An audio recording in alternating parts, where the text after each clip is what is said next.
Marikana, the multi-award-winning musical, is back at the State Theatre to observe the 10-year anniversary of the massacre. It is an adaptation of the book We Are Going to Kill Each Other Today, the Marikana Story, by journalists Thanduxolo Jiba, Sebabatso Mosamo, Sadiki, Athandiwe Saba, Ledwaba and Felix Dlangamandla. It looks at the lives of the mine workers and their families in the lead-up to the tragedy. We are joined via Zoom by the State Theatre Artistic Director, Aubrey Sekhabi, who has written and directs the play. Aubrey, good evening. Welcome. Thank you for your time. Rave reviews again as the musical opened last week for the poignant and honest performances of the cast. Why is it so important for this piece of work to take us back into memory?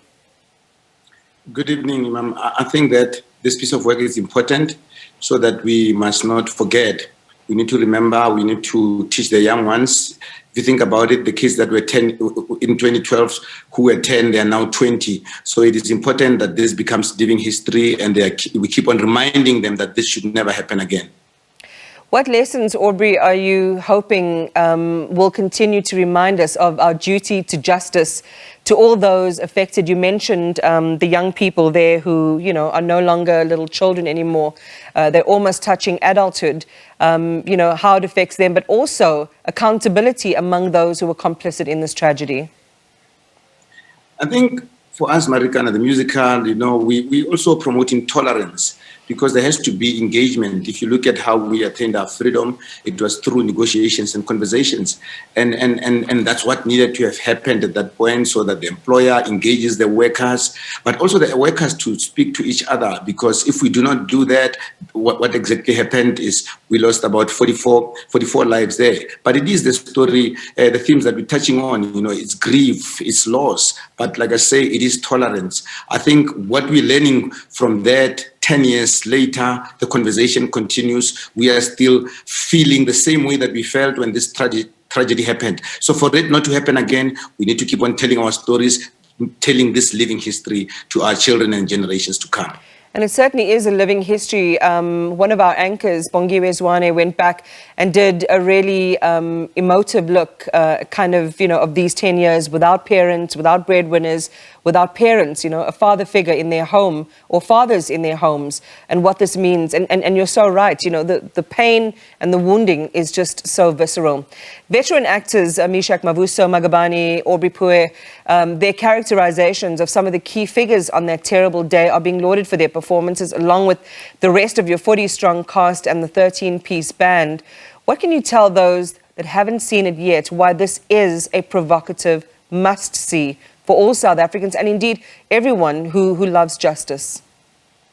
I think that I got a group of talented artists. They're just amazing performers that really live those roles that they are playing, and they bring them to life with so much truth and with so much honesty. The music that helps us tell the story, the dance, which is not flamboyant or anything, but it is really close and calm and almost ritualistic. So it is an epic production. It is an epic spectacle. I think it's South African theatre at its best. This is one of the best South African musicals, or the musicals ever to come in South Africa after so many years. So when you come to watch it, you will really be engaged. And we see a lot of tears, a lot of people, because it is quite an emotional piece of work. People get really emotional, men and women, they all cry, because when they see this truth confronting them, when we put it right on their doorstep, because like I say always, that when you watch it on television, you can always flip the channel. But when you are coming and go to another channel, but when you are coming into the theater and you are sitting into that auditorium and you are confronted with this story, there's nowhere to hide, there's nowhere to run. You have to sit in there and take it in. And as the actors execute their roles with exception, it does get you, it gets to me. Sometimes it gets to them all the time. I think after every performance, almost a few people from the cast are crying, if not most of them. The audiences are crying. So that shows you that we are actually reaching out to those people, because then after the performance, people stay, the conversation continues, and people say,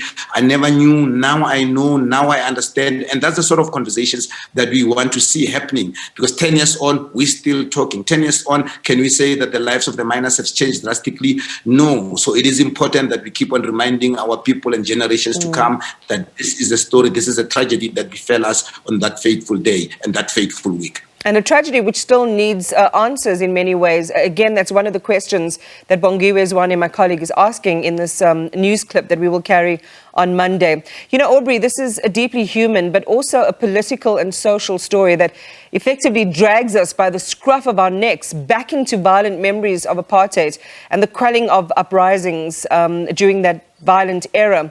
What particular threads do you think it evokes, and why are they necessary now in freedom? I think that it's not something that we expected that would happen in our lifetime after so much blood has been shed in the country when we were fighting for freedom. So for it to happen, it was actually unbelievable. For you to see those men dropping dead on that TV screen, in 8 seconds, it was unbelievable. So it is important that this is spoken about, because if we do not engage it, it can happen again. And we've seen so many riots that have ended up violent, and urgently we need to communicate these stories. Urgently we need to encourage our people to be tolerant, to speak to each other, because I think it is through conversations, like I said, that we can make things better. But if we don't fight, if we don't talk, then there will be war. If at all both sides, whether it's the police, because there's also police violence, police brutality, because that's exactly what we saw happening on that fateful day. But it's also fear, because no one knew what was really going to happen on that day. So we really need to have conversations.